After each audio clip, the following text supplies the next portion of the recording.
Hello guys, welcome और welcome back to my channel.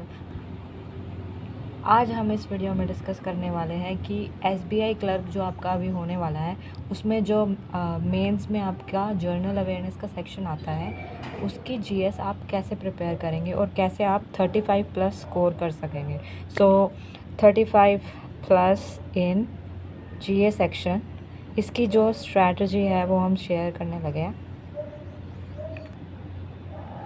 ये मैं अपनी स्ट्रैटेजी आपके साथ शेयर करने वाली हूँ। इसमें मैं आपको बहुत सारे ऑप्शन भी दूँगी, तो आपको जो भी सही ऑप्शन लग रहा है वो आप अपने अकॉर्डिंग उसे पढ़ के चूज़ कर सकते हैं। तो ये पर्सनली मेरी जो स्ट्रैटेजी थी, जो मैंने यूज़ की थी अपना आईबीपीएस क्लर्क का जो एग्ज़ाम क्लियर करने के लिए, वही मैं आपसे शेयर कर रही हूँ।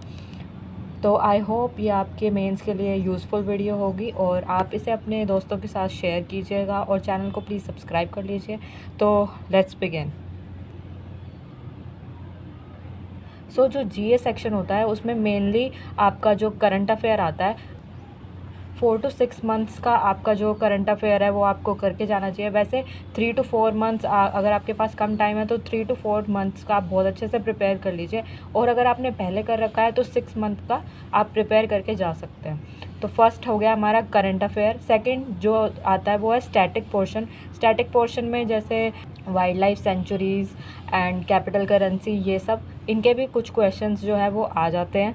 फिर थर्ड जो हमारा सेक्शन जो स्टैटिक बैंकिंग होती है, बैंकिंग से रिलेटेड जो क्वेश्चंस होते हैं, तो वो आप कैसे प्रिपेयर करेंगे। तो पहला जो हमारा सेक्शन है दैट जिसका सबसे ज़्यादा वेटेज आता है, that is your current affairs. तो करंट अफेयर्स के यहाँ पे आपको 2 सोर्स यूज़ करने हैं। फर्स्ट ऐसा जिसमें आपको थ्योरी पता लग जाए, एंड सेकंड ऐसा जिसके थ्रू आप क्वेश्चन प्रैक्टिस कर सकें, जिससे आपको आइडिया हो जाए कि एग्ज़ाम में क्वेश्चंस कैसे आते हैं। तो फर्स्ट जो आपको प्रिपेयर करना है थ्योरी, उसके लिए आप ले सकते हैं मंथली जो मैगजीन्स होती है, मंथली पीडीएफ्स आती है। एक तो अड्डा की आती है, ग्रेड अप की भी आती है, ऑलिव बोर्ड की भी आती है। तो मैंने जो पढ़ी थी वो थी अड्डा की जो पीडीएफ होती है मंथली वाली, उससे मैंने प्रिपेयर किया था। उससे क्या होता है, आपको एक थ्योरी पता लग जाती है और न्यूज़ के बारे में आपको थोड़ा सा डिटेल पता लग जाता है। तो आप क्वेश्चन बहुत इजीली आप सॉल्व कर पाएंगे अगर आपने थोड़ी सी उसका न्यूज़ का जो बैकग्राउंड पढ़ा होगा और थोड़ी उसकी थ्योरी पढ़ी होगी।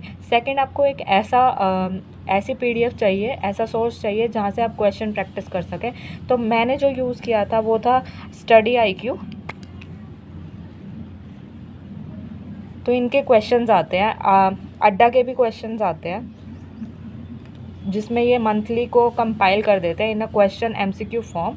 तो वो काफ़ी यूज़फुल होता है। मैंने जो यूज़ की थी वो मैंने स्टडी आईक्यू की मंथली की थी।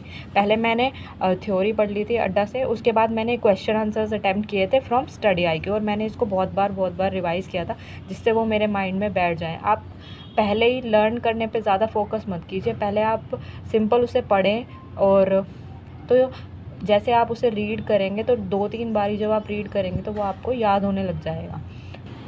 उसके बाद एडिशनली आप क्या कर सकते हैं, जैसे जो ये ऐप्स होती हैं लाइक अड्डा, grade up and text book, इस पे क्या होता है, डेली के हमारी क्विज़ आती है डे वाइज। तो आप इससे 10 क्वेश्चन और 15 क्वेश्चंस होते हैं, इससे आप डेली क्विज़ दे सकते हैं। उससे आपको आइडिया हो जाएगा कि आपकी प्रिपरेशन किस डायरेक्शन में जा रही है। तो ये 3 चीज़ें आप अपने करंट अफेयर के लिए कर सकते हैं, और इससे आप डेफिनेटली बहुत अच्छा स्कोर करेंगे। आप ट्राई करके देखिए।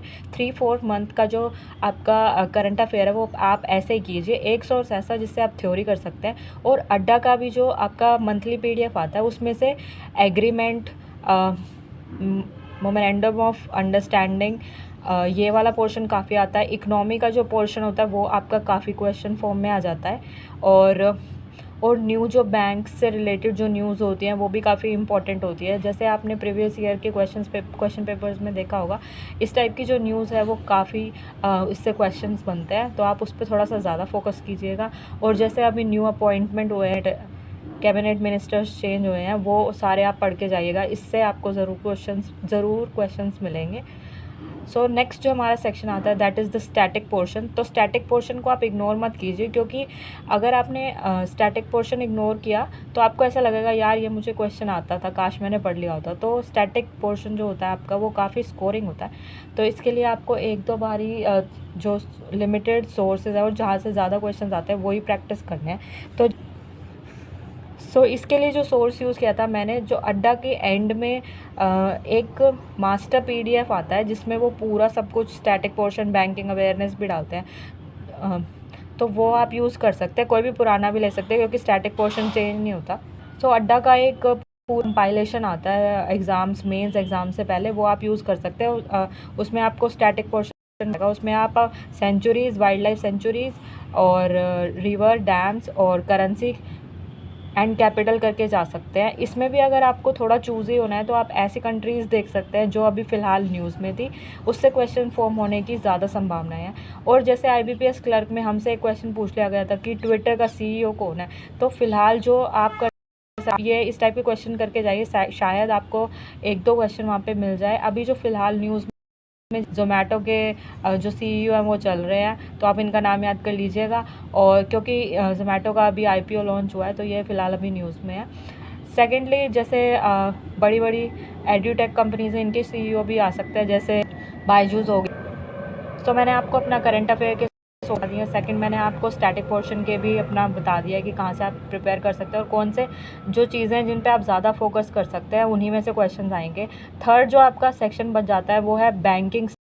तो बैंकिंग स्टैटिक को आप कैसे कर सकते हैं, मैंने इसको एक बार इसकी जो थ्योरी थी मैंने PDF ले ली थी, अड्डा की जो बैंकिंग की PDF आती है उसमें से मैंने इसको जो लिया था। उसके बाद मुझे पता लग गया कि ये जो पोर्शन है ये बैंकिंग में आएगा। सो बैंकिंग स्टैटिक के लिए मैंने अड्डा की PDF यूज़ की थी मैंने। ये आपको आराम से नेट पे मिल जाएगी, अड्डा की PDF। तो इसमें से क्या था, उसके बाद मैंने क्या किया था, मैंने PDF डाउनलोड कर ली थी जिसमें क्वेश्चंस थे प्रीवियस ईयर के, जितने भी स्टैटिक के क्वेश्चंस बनते हैं वो मैंने आफ्टर रीडिंग दिस थ्योरी मैंने वो क्वेश्चंस प्रिपेयर किए थे। सो आई होप आपको ये सारी चीज़ें पता लग गई होंगी। तो इसमें आप जैसे जो थ्योरी पोर्शन के लिए मैंने करंट अफेयर बताए हैं उसमें आप अपने अकॉर्डिंग यूज़ कर सकते हैं। जैसे आप ग्रेड अप की भी कर सकते हैं, ऑलिव बोर्ड की भी आती है, क्लाउड अफेयर्स की भी आती है, तो वो आप अपने अकॉर्डिंग चूज़ कर सकते हैं। मैंने आपको अपना भी बता दिया जहाँ से मैंने किया था। सो अगर आप ये स्ट्रैटेजी को स्टिक करते हैं तो आप ज़रूर एग्ज़ाम में 35+ स्कोर करेंगे, ये गारंटी है। और अगर आपको स्ट्रैटेजी अच्छी लगी हो और वीडियो अच्छी लगी हो तो वीडियो को लाइक ज़रूर करें, चैनल को सब्सक्राइब कर दें। Thanks for watching. और ऐसी और यूज़फुल वीडियोस मैं लाती रहूँगी। अगर आपको किसी और सब्जेक्ट की स्ट्रैटेजी भी चाहिए तो आप मुझे कमेंट में बता सकते हैं, मैं अपनी स्ट्रैटेजी आपको ज़रूर शेयर करूँगी। Thanks for watching. Bye bye.